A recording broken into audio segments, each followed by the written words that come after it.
रायगढ़ के Jindal steel and power और OP Jindal industrial park के उद्योगपतियों के बीच में ठनी हुई है। मामला बिजली सप्लाई का है और उसके दर निर्धारण का।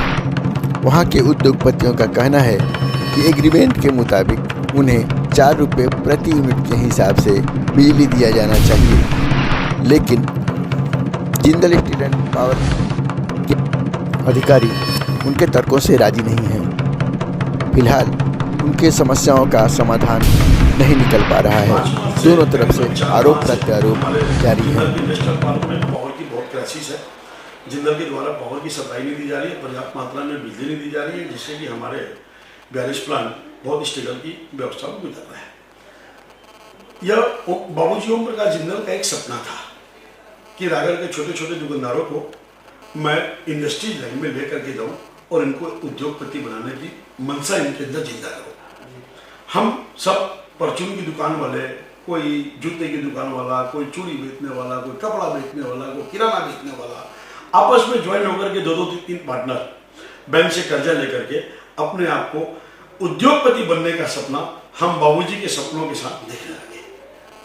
सपना अपना मूर्त रूप भी लिया, छोटे छोटे हम उद्योगपति बने भी और हमने व्यापार को भी बहुत अच्छे तरीके से किया। लेकिन पिछले कुछ सालों से जिंदल की व्यवस्थाओं में बड़ा परिवर्तन आ गया है।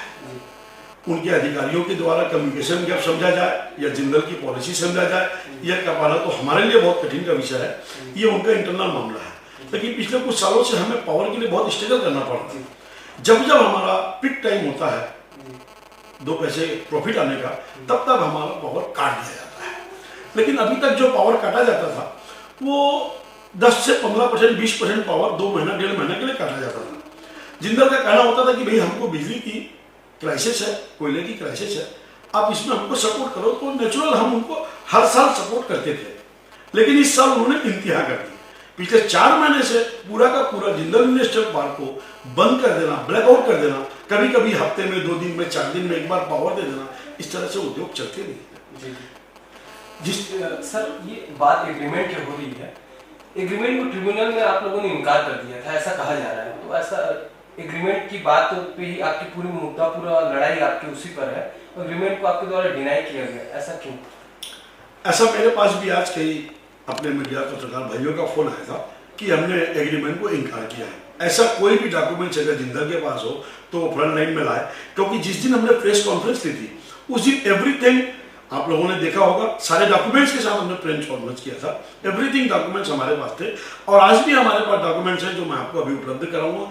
किसी भी ट्रिब्यूनल में, किसी भी न्यायालय में हमने किसी एग्रीमेंट की कोई डिनाई नहीं की है, बल्कि एप्टल ने यह आदेश दिया है कि आप अपने एग्रीमेंट के आधार पर जब तक आपका कोई रेट फाइनल ना हो जाए एआरआर में, कमीशन रेगुलर में, तब तक आप एडजस्टिंग एग्रीमेंट रेट में इनको 24 आवर्स के अंदर पूरा पावर सप्लाई करें। जी, जिन लोगों का ये भी कहना है सर कि हम दूसरों को जिस 11 रुपये प्रति यूनिट में दे रहे हैं तो आपको 4 रुपये यूनिट में क्यों दे?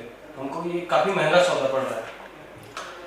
कोई भी खरीदी बिक्री बिजलियों की लॉन्ग टर्म के लिए होती है, जैसे 5 साल का एग्रीमेंट, 10 साल का एग्रीमेंट, 15 साल का एग्रीमेंट।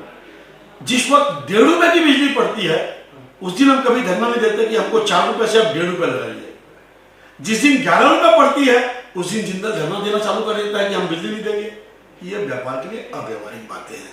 साल के 12 महीने में 2 महीने 12 रुपए पड़ती है तो 2 महीने 1.5 रुपए भी पड़ती है।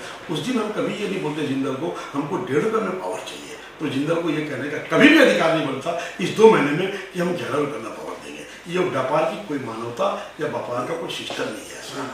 सर आपने बताया कि 2018-2023 के बीच 5 सालों के लिए आप लोगों को एग्रीमेंट हुआ था, बाकायदा आप दोनों के बीच में समझौता हुआ था कि आप लोगों को एक पर्टिकुलर 2.5 रुपए से 4 रुपए के बीच में प्रति यूनिट बिजली दी जाएगी। इस बात को जिंदल के बाद में यही कहना है कि उन्होंने जब ट्रिब्यूनल कोर्ट में जब आप लोग हाजिर हुए थे उद्योग संघ, उन्होंने अपनी तरफ से डिनाई कर दिया इस एग्रीमेंट को। तो हम क्यों माने इस बात को? आपको मैं बता रहा हूँ इस बारे में। हमारा एक जो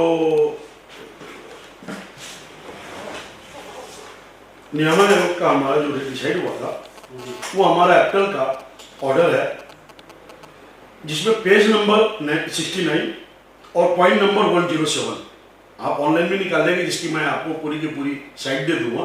उसमें पूरा क्लियर लिखा हुआ है कि हमने ऐसा कोई भी एग्रीमेंट को डिनाई नहीं किया है, बल्कि एप्टल ने ये लिखा है कि इस एग्रीमेंट के आधार पर सेम रेट में आप इनको 24 आवर्स के अंदर पावर पूरी तरह से दें। जी, तो अभी ये बीते 4 महीनों से आपको दिन में कितने घंटे की बिजली प्रोवाइड की जा रही है? दिन तो बहुत बड़ा होता है, कितने घंटे प्रोवाइड किए जा रहे हैं ये पूछोगे तो शायद ठीक रहेगा। जी, हमें पूरे 24 घंटे में 4 से 5 घंटा बिजली प्रोवाइड की जाती है। 4 से 5 घंटा 24 घंटे की मजदूरी दे करके हम 4 से 5 घंटा इतने बड़े मजदूर को कैसे पालेंगे, ये एक बड़ा समस्या है, ये बहुत गंभीर समस्या है। और केवल ये समस्या हम उद्योगपतियों की नहीं है, वहाँ के रहवासी जो 10 से 15 हजार मजदूर हैं, आज कम से कम भी 10 से 12 ट्रांसपोर्टर हैं, वहाँ का पूरा बाजार है, वहाँ के पूरे ग्रामीण के लोग हैं। बहुत बड़ी यूनिट इन 42 उद्योगों से जुड़ी हुई है। केवल इस उद्योग नहीं जुड़ा हुआ है, इस उद्योग से बहुत सारे लोग जुड़े हुए हैं, डायरेक्ट इनडायरेक्ट लाखों लोग प्रभावित हैं। आपने सरकार तक अपनी बात पहुंचाने के लिए क्या क्या प्रयास किए, कहां तक गए आप? हम हाईकोर्ट में भी गए हैं, जो हमको आदेश मिल चुका है कि 24 घंटे में पावर दीजिए। जिंदल को नोटिस भी जा चुकी है, वो उसकी भी कोई मान्यता समझ नहीं रहा है। कमीशन में हम 2 बार इस बात का आदेश करवा चुके हैं कि हमको 100% पावर दिया जाए, और पिछले कुछ दिनों पहले हमें हाईकोर्ट से एक आदेश मिला है कि 70% पावर हमको इमीडिएट दिया जाए, जिसमें भी जिंदल की कोई सुनवाई नहीं हो रही है। और प्रशासन से हम लगातार संपर्क में हैं, न्यायालयीन प्रक्रिया हमारी कंटिन्यू चली रही है। बाकी जैसा जिंदल चाहेगा, ये उसकी बदौलत या उसकी तानाशाही जब तक चलेगी उसको हम रोकने की स्थिति में नहीं है। इसीलिए शायद हमने धरना प्रदर्शन भी किया था, और शायद एक पटाक्षेप होने की हमें पूरी संभावना है कि जिंदल हमारी समस्याओं को समझे। सबसे बड़ी बात यह है कि जो जिंदल के प्रशासन में जो बैठे हुए लोग हैं, वो शायद हमारी बात ऊपर तक नवीन जी तक पहुंचा नहीं पा रहे हैं, क्योंकि हमें नहीं लगता कि नवीन जी इस तरह की कोई भी व्यवस्था से अगर अवगत हो तो हम उद्योगपतियों को किसी भी तरह की तकलीफ होने देंगे। जी,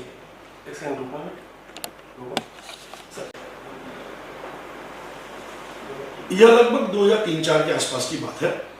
बाबूजी ओम प्रकाश जी के दिमाग में एक अच्छा सपना है रायगढ़ वासियों के लिए कि मैं यहाँ एक इंडस्ट्रियल पार्क बनाऊँ और यहाँ के आम लोगों को, शहर के लोगों को अपने इंडस्ट्रियल पार्क से जोड़ूं।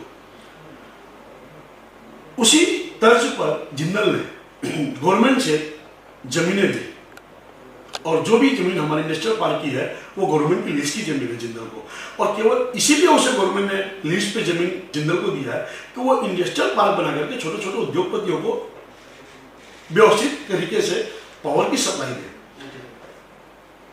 उसके अलावा उसने डीआईसी से जो रजिस्ट्रेशन अपना जमीनों का कराया हुआ है, वो इसी कंडीशन में कराया हुआ है कि जो भी सरकारी रेट बिजली की होगी उससे सस्ते रेट पे मैं यहाँ के छोटे छोटे उद्योगपतियों को बिजली दूंगा।